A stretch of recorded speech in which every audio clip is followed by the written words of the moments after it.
오늘은 빌립에게 임한 하나님의 부르심, 빌립을 부르신 하나님의 부르심에 대해서 함께 생각하겠습니다.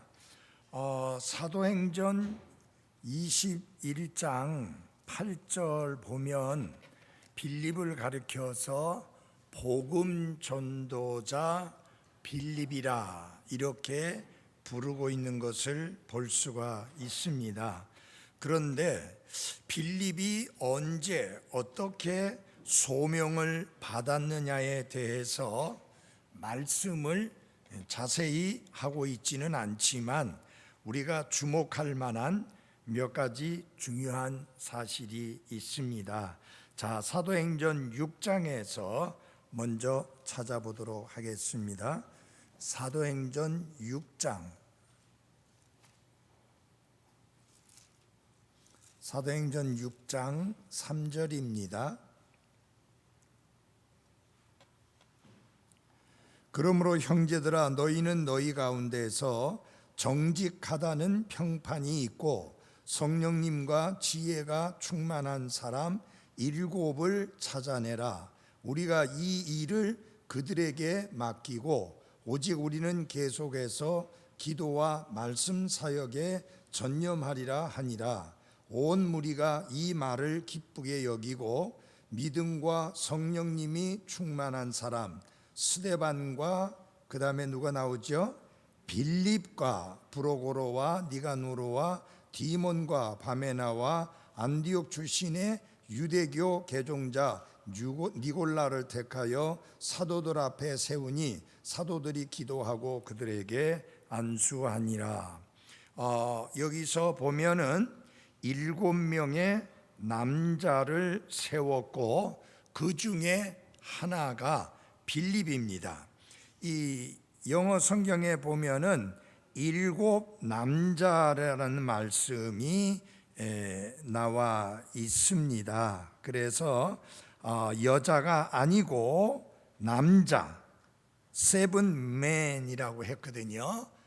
7 남자를 선택을 하게 됩니다. 그 중에 하나가 빌립이었습니다. 그래서 그의 영적인 자격 요건은 교회에 의해서 입증이 되었고, 그리고 교회가 인정하는 그런 영적인 자질을 가지고 있는 사람이 빌립이었습니다. 여러분 교재에 보면 7 집사 중 한 사람이었다 그렇게 되어 있죠.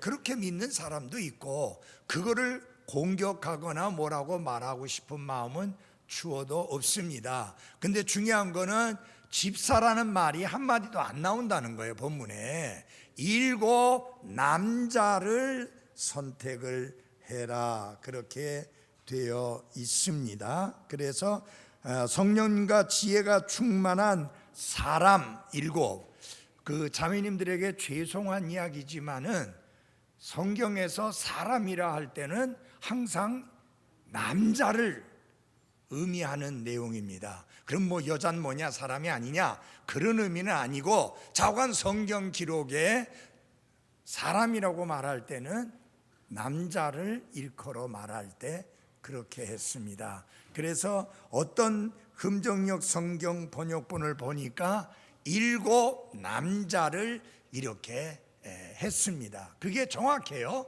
7men이니까. 그래서 여기에 집사라는 표현이 전혀 나와 있지 않기 때문에 집사 중 한 사람이었다고 말하는 것은 조금 무리가 간다. 그리고 이 일이 임시위원입니다. 이게 계속해서 이 일이 있었던 게 아니고 예루살렘 교회가 오순절 날에 120명의 성도가 3120명이 되었는데 그 중에 많은 사람들이 어떤 사람이었느냐면은 소위 말하면은 외국에 나가서 살고 있는 이민자들이었습니다. 그들이 오순절이라는 명절 때문에 예루살렘에 왔다가 베드로를 통해서 복음을 듣고 구원받았다 그 말입니다. 그러니까 너무 좋으니까 안 돌아간 거예요. 그런 상황이 어떻게 해야 됩니까?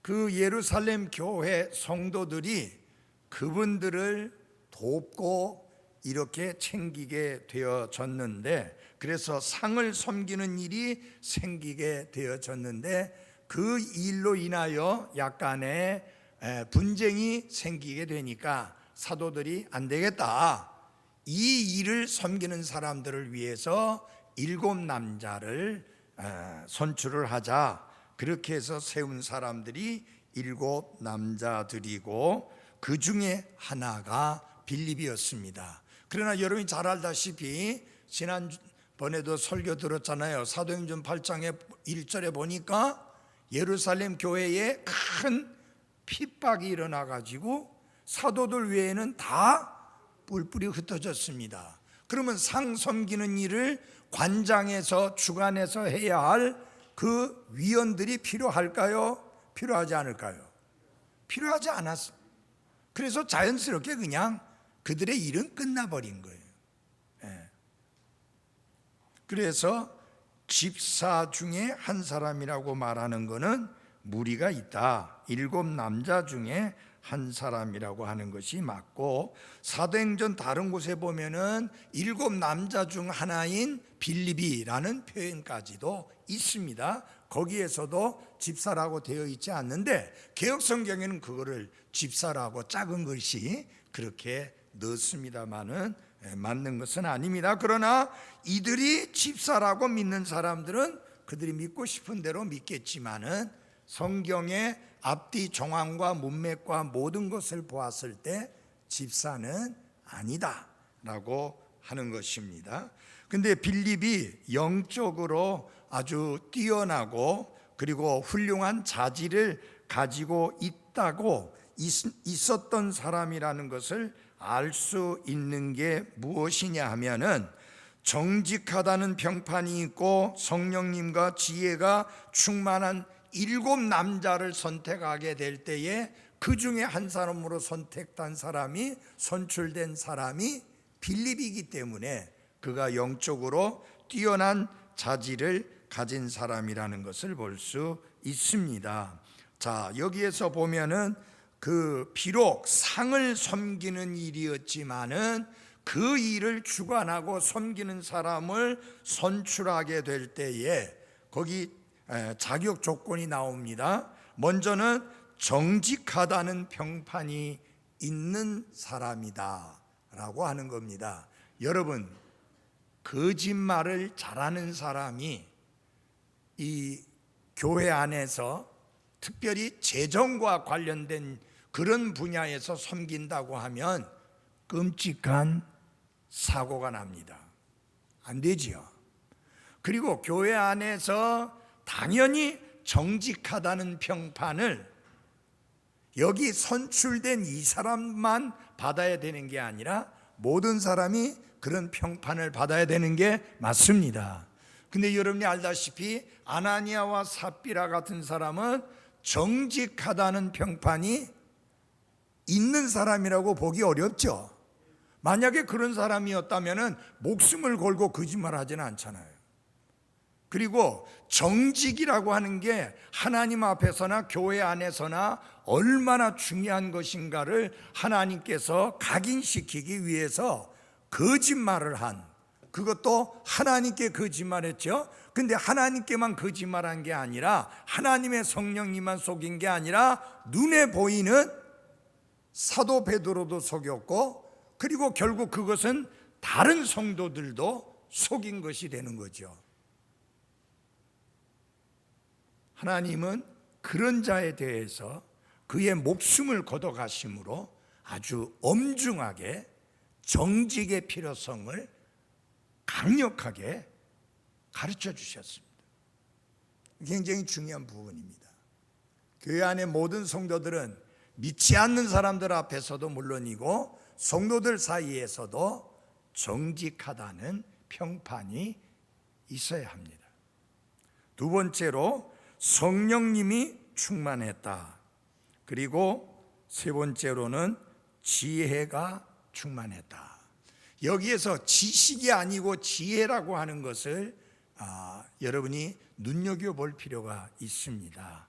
여러분, 오늘날 이 세상은, 오늘날 이 사회는 지식이 뛰어난 사람에게 굉장한 점수를 주고 대단하게 여깁니다. 그러면서 하는 말이 그 사람의 스펙이 좋다라는 식으로 말을 합니다. 어느 학교 출신이냐, 또 뭐 학사 출신이냐, 석사 출신이냐, 박사 출신이냐, 그렇게 이야기하는데, 여러분, 지식은 실제로 우리가 살아가는 데 있어서 그것을 올바로 사용하지 않는다고 하면 그 지식은 아무 도움이 안 됩니다. 알고 있는 지식을 생활 속에 잘 적용해서 유익하게 하는 것이, 그게 뭐냐? 그게 지혜예요. 그래서 우리 모두에게 필요한 것은 지혜가 충만해지는 것입니다. 자, 아는 것이 힘이라고 하는 것을 믿는 교도관이 있었습니다. 한 사람의 죄수가 들어왔어요. 가만히 보니까 이 사람이 무식한 거예요. 글도 모르는 거예요. 그래서 열심히 글을 가르쳐 가지고 글을 깨우쳤습니다. 그래가지고 그 사람이 이제 복역 기간이 끝나서 마치고 나가는데 한참 있다 보니까 또다시 들어왔어요. 무슨 죄를 졌느냐? 문서 사기 혐의. 그러니까 배운 지식이 오히려 다른 종류의 죄를 짓는데 사용이 되어졌습니다. 뭐가 문제냐? 지식이 문제가 아니고 삶을 사는 지혜가 중요하다. 그래서 여러분 가방끈 짧다고 절대 기죽을 필요 없어요.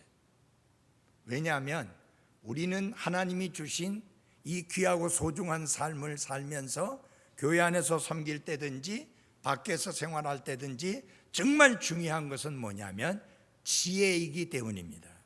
여러분, 소금이 짠 거 아시죠?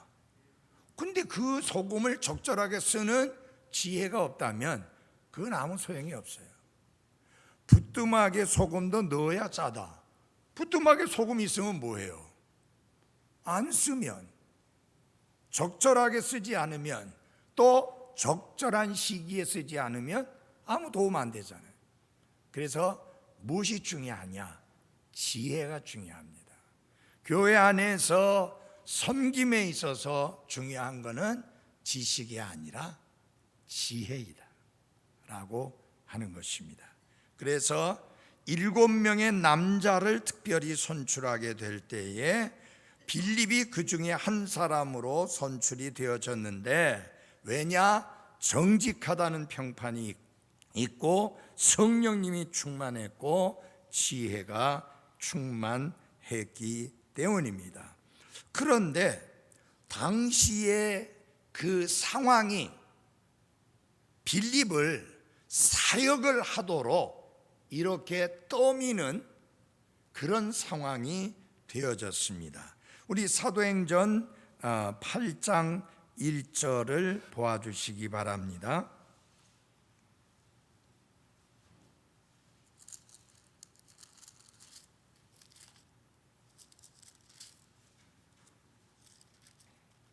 사울이 그의 죽음에 동의하더라. 그때에 예루살렘에 있던 교회에 대한 큰 핍박이 있어서 사도들 외에는 그들이 다 유대와 사마리아의 지역들로 두루 널리 흩어지니라.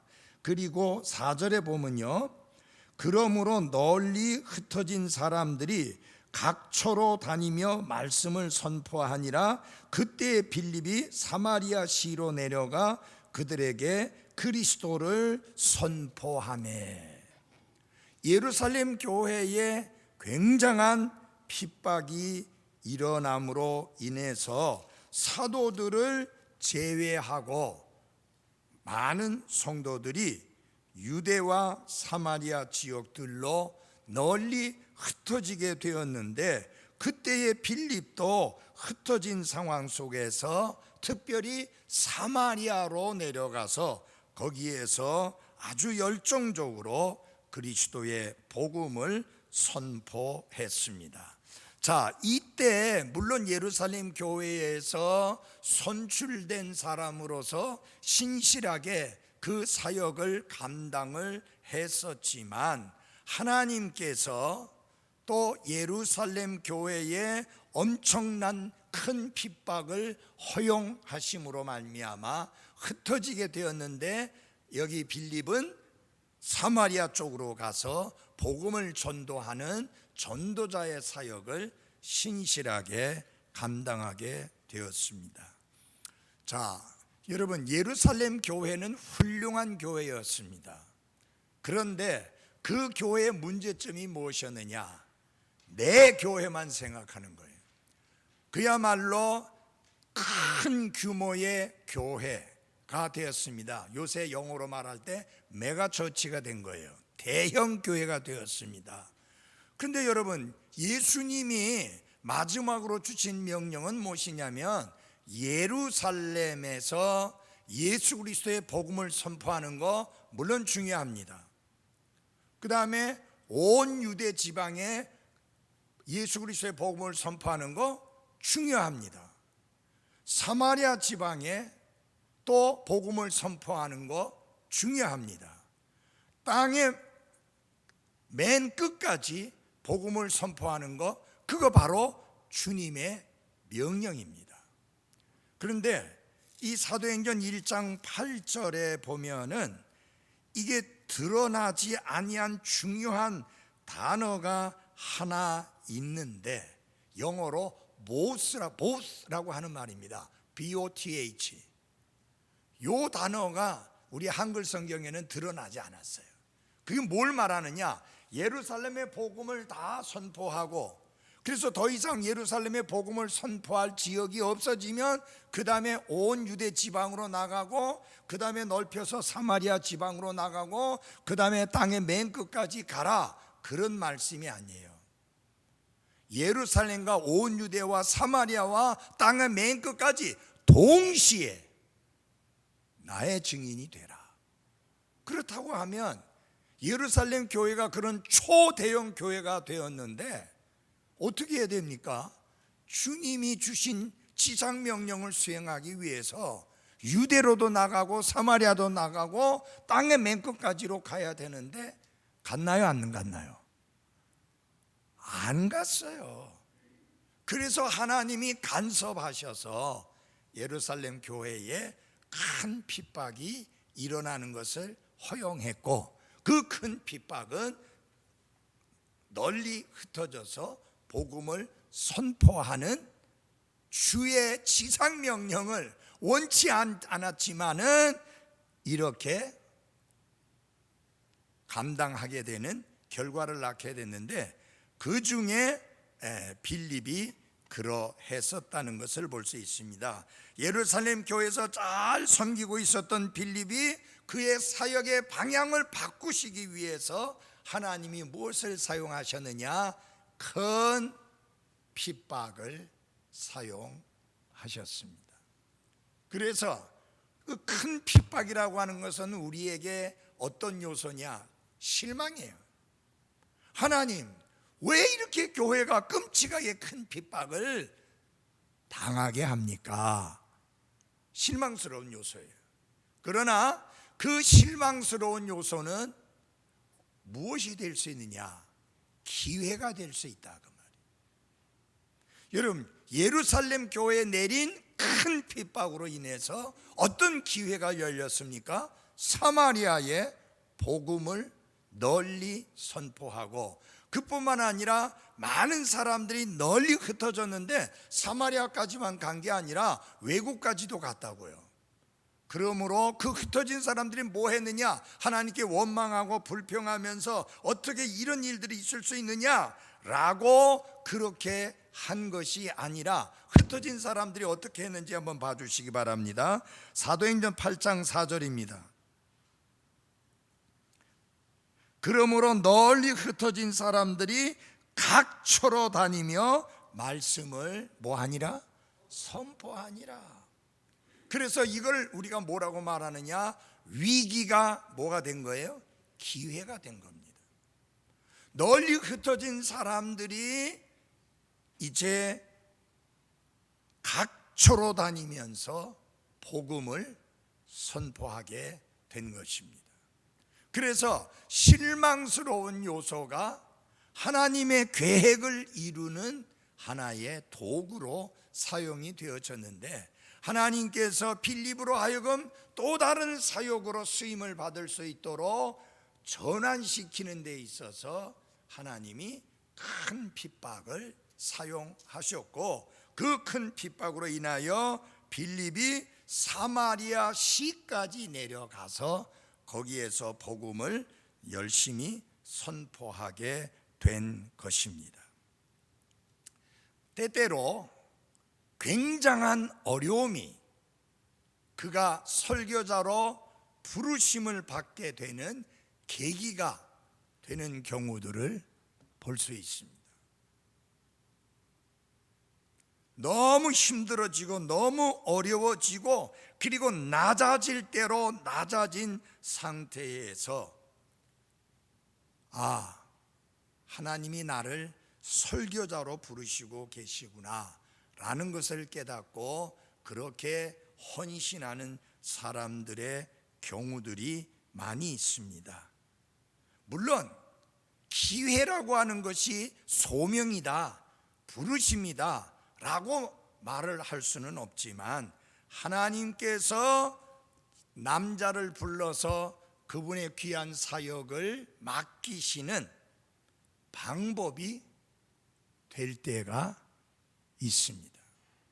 다른 분들, 사역하시는 분들의 간증을 들어보면 잘 나가고 있었을 때는 전혀 사역에 대한 생각이 눈꼽만치도 없던 분이 이것도 안 되고 저것도 안 되고 너무 낙심하고 너무 실망하고 너무 큰 어려움을 겪게 되었을 때에 하나님이 나를 부르시고 있는 것 아닌가라고 하는 고민을 하고 갈등을 하다가 설교자로 부르심을 받는 경우들이 있습니다.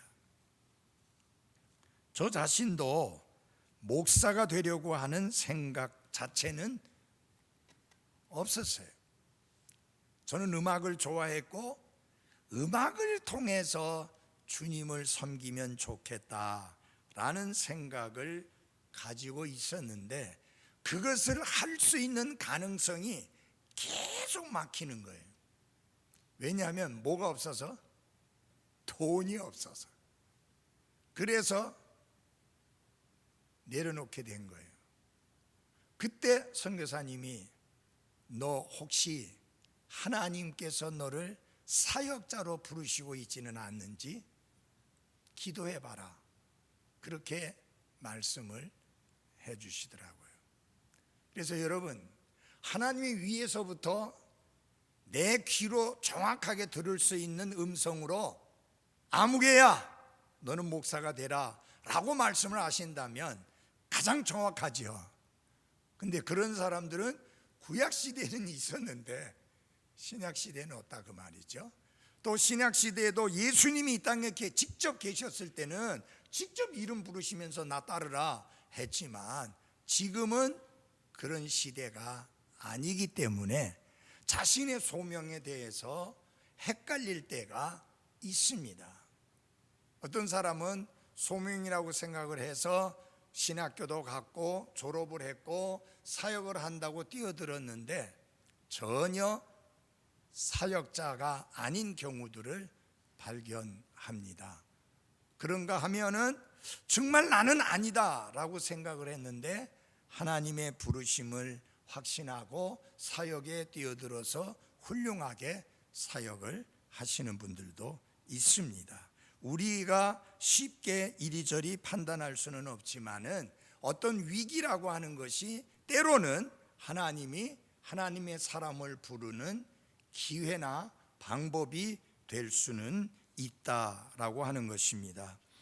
그는 빌립이 사마리아에서 놀랍게 교회를 개척해서 세우는 아주 복음 전도자의 임무를 잘 수행하고 있는 것을 볼 수 있습니다. 자, 8장 5절을 봐주시기 바랍니다. 8장 5절, 사도행전 8장 5절. 그때에 빌립이 사마리아 시로 내려가 그들에게 그리스도를 선포하매. 그 다음에 8절을 봐주시기 바랍니다. 8절. 그 도시에 큰 뭐가 있더라? 기쁨이 있더라. 빌립의 복음 선포의 결과로 인하여서 많은 사람들이 구원받았고, 그로 인하여 그 도시에 큰 기쁨이 있었다. 지금도 우리가 복음을 선포할 때 하나님께서 능력을 주셔가지고 부정한 영들에게 사로잡혀 있던 자들이 자유함을 얻고, 마비병에 걸렸던 사람들이 고침을 받고, 걷지 못하던 사람들이 일어나서 걷는 그런 기적적인 역사를 나를 통해서 이루신다면 정말 사역이 어마어마하게 흥하게 될 겁니다. 근데 하나님은 성경을 완성하시고 우리 손에 안겨주신 이후에는 더 이상의 그런 표적이나 능력을 허락하시지 않습니다. 그 말을 오해하지 말아야 될 것은 하나님의 능력이 이제는 끝났다는 게 아니라 하나님은 지금도 병든 자를 고치시는 능력이 있으십니다. 죽은 자를 살리실 수 있습니다. 그런데 사람을 사용하셔서 그렇게 하시지는 않습니다. 어떤 사람에게 그런 특별한 능력을 주시어서 그 사람을 통해서 그렇게 하시는 표적, 하나님의 사람의 표, 이런 것은 표적은 일어나지 않는다는 것을 아셔야 됩니다. 그러나 빌립은 그렇게 쓰임을 받았고 굉장한 풍성한 열매를 맺게 되었습니다. 여기 12절에 보면은 그러나 빌립이 하나님의 왕국에 가는 것들과 예수 그리스도의 이름을 선포하는 것을 그들이 믿고 남자들과 여자들이 다 뭘 받음에 침례를 받았다. 그래서 그들이 교회에 더해지게 되었고 교회가 조직되어지게 되었습니다. 여러분 보십시오. 사람들이 복음을 들었습니다. 그 복음을 믿었습니다. 그리고 그들이 침례에 순종했습니다. 그렇다면 이제는 무엇을 이루어야 되느냐? 교회를 이루어야 되고 교회가 조직되어져야 되는데, 그런데 여러분, 어머니 없는 자식이 있을 수가 없죠. 맞아요? 그래서 교회가 교회를 낳는 겁니다. 그러니까 여기에 사람들이 구원받고 침례받고 이렇게 변화된 사람들이 생기게 되니까 어떻게 되느냐? 예루살렘에 있는 교회에서 그 소식을 듣고는 베드로와 요한을 파송을 하게 됩니다. 그 말은 무슨 말이냐면은 교회가 교회를 낳도록 하기 위해서, 교회가 교회로서 조직되기 위해서는 어머니 교회, 소위 말하는 모교회가 있어야 되는 겁니다. 그래서 모교회로부터 사도들이 이렇게 와서 그렇게 교회를 조직하게 되는 겁니다. 8장 14절을 봐주시기 바랍니다. 이제 예루살렘에 있던 사도들이 사마리아가 하나님의 말씀을 받았다는 것을 듣고 베드로와 요한을 그들에게 보내었다라고 그들이 이렇게 말씀을 하고 있습니다. 그래서 모 교회로부터 베드로와 요한이 왔다고 하는 것은 이제 독립교회가 조직을 하게 될 때에 모 교회로부터 이제 그 권위를 위임받아서 이제 독립된 교회로서 이렇게 세워지게 되는 그런 오늘날의 교회 조직과 유사한 모습을 보여주고 있습니다. 자, 우리가 양산 성소 침례 교회를 개척했죠. 그러면은 처음에는 영어로 말하면 거기를 우리가 미션 처치라고 말합니다. 선교지라고 그렇게 말하죠. 아직은 교회가 아니고 선교지다. 그런데 이제 어느 정도 이제 지나서 자립도 하고 이제 독립도 할 수 있는 그런 자리에 왔다고 생각이 되어지면 모 교회가 그 교회를 조직을 할 수 있게 해주고, 그 다음에 뭘 선언해 주느냐? 독립을 선언해 주게 되는 것입니다. 이거는 질서에 관한 일입니다. 하나님은 결코 혼란, 혼돈의 하나님이 아니고 질서의 하나님이시기 때문에 이런 교회 개척이나 교회 조직이나 독립 이런 것들은 질서 있게 되어져야 하는 것입니다. 예를 들어서 어떤 사람이 어디에 가서 복음 전해가지고 사람들 모아놓고 그래가지고 교회 세워놓고 이거 교회 아무 교회다 그렇게 되면 안 돼요. 왜냐하면은 어머니가 없는 교회가 있을 수가 없잖아요. 그래서 모교회가 있어야 됩니다. 반드시 교회가 교회를 낳아야 되는 게 맞습니다. 개인이 교회를 낳는 게 아닙니다. 그런 면입니다. 또 빌립은 도시들을 두루 다니면서 복음을 선포했습니다. 8장 40절 보시기 바랍니다. 빌립은 아소도에 나타나 모든 도시를 두루 지나가며 선포하고 마침내 가이사라에 이르렀느니라. 나중에 사도행전 18장 22절에 보면은 사도 바울이 가이사라 지방을 방문을 하게 되는데 거기에 보니까 교회가 이미 존재하고 있었던 것을 볼 수 있습니다. 그러니까 여기 빌립이 또 거기에서도 교회를 개척해서 교회를 세웠던 것을 볼 수 있습니다. 자, 여러분, 빌립은 정직하다는 평판이 있는 사람이었고 지혜와 성령이 충만한 사람이었습니다. 이 빌립에게서 굉장히 감동적이고 도전적인 모습이 뭐냐? 굉장히 열심히 복음을 선포하는 사람이다. 여기 보니까 모든 도시를 두루 다녀가며 선포했다. 그러니까 사마리아뿐만 아니라 다른 도시까지 가서 그리고 많은 도시들을 다니면서 복음을 선포했던 이런 복음 전도자였던 것을 볼 수 있습니다. 에베소서 4장에 보면은 하나님께서 교회 안에 복음 전도자를 세우신다 그랬죠. 바로 빌립이 그런 사람입니다. 오늘날 선교사라고 부르는 그런 직분이다. 왜냐하면 한 군데 머물러 있어서 사역하는 분이 아니라 여기저기 다니면서 복음을 선포하고 교회를 세우고 또 다른 곳으로 옮겨가서 복음을 선포하고 교회를 세우고 하는 그런 귀한 사역을 감당하는 분입니다. 빌립에게 있어서 가장 감동적인 모습 중에 하나가 사도행전 8장에서 나옵니다. 아마 오늘 오후에 다음 주 오후에 우리 담임 목사님이 설교하게 될 내용 속에 나올 수도 있을 것 같습니다. 사도행전 8장에 8장 26절입니다. 주의 천사가 빌립에게 말하여 이르되 일어나 남쪽으로 가서 예루살렘에서 가자로 내려가는 길로 가라 하였는데 그곳은 사막이니라. 그가 일어나 가는데 보라 에디오피아 사람 곧 에디오피아 사람들의 여왕 간데게 밑에서 그녀의 모든 국고를 맡아 큰 권세를 가진 내시가 경배하러 예루살렘에 왔다가 돌아가면서 자기 병거에 앉아 대언자 이사야의 글을 읽더라.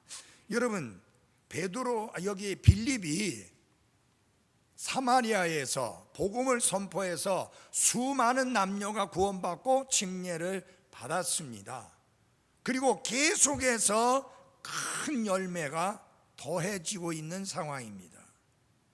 이런 상황 속에 주의 성령께서 주의 천사가 이 빌립에게 말을 하기를 일어나서 가자라고 하는 곳으로 가라 그렇게 이야기했습니다. 제가 그 가자라는 곳을 다녀왔는데요, 정말 황량한 사막입니다. 그럼 사막으로 가라는 거예요. 여러분 사막에 가면 사람이 많이 있나요? 없어요. 가보니까 무슨 사람들이 떼거리로 몰려 있어서 우리에게 복음 선포해 주세요 라고 기다리고 있는 게 아니고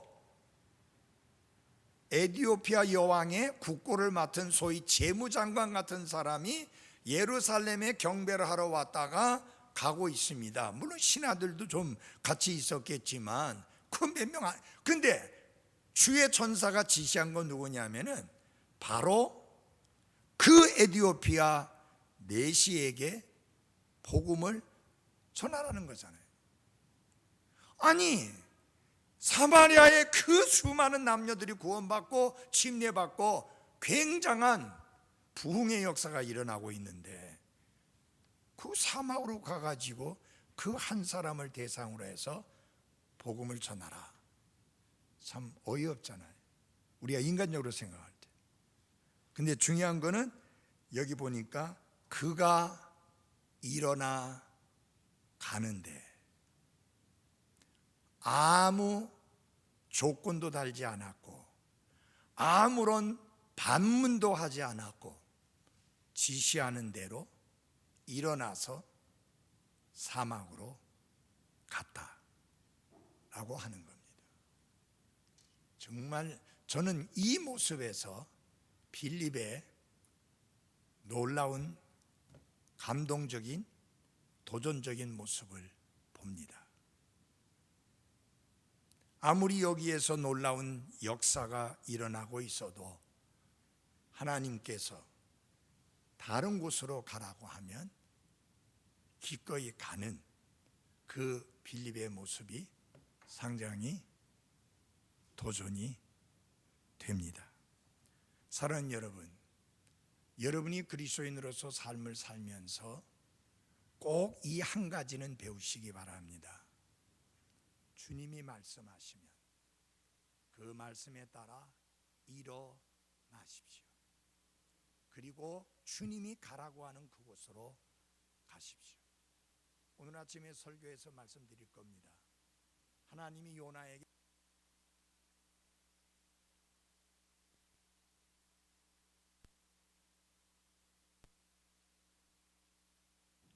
요나는 일어났는데 가기 위해서 일어난 게 아니라 도망치기 위해서 일어났습니다.